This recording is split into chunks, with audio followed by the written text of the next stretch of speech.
La cabine téléphonique que vous demandez n'est plus attribuée. Grand classique du mobilier urbain de la deuxième moitié du XXe siècle, le téléphone public voit ses lignes coupées.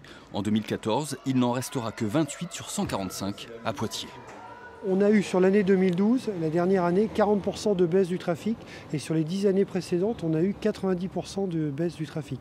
Donc ça se fait en concertation avec les collectivités locales à qui on montre les trafics de ces différentes cabines et qui admettent bien entendu que comme elles ne sont plus utilisées, on peut les retirer.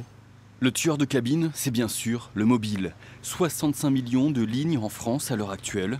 Pourtant, dans certains quartiers de Poitiers, la cabine téléphonique a encore son utilité.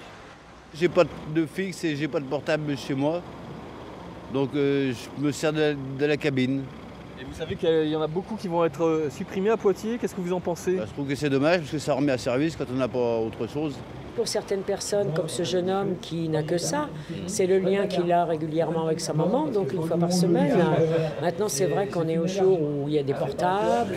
Ah, le maudit portable, encore et toujours. Mais alors, qu'en pensent les plus jeunes Poitevins, gros consommateurs de téléphone, mais qui n'en ont jamais vu avec un fil de toute leur vie?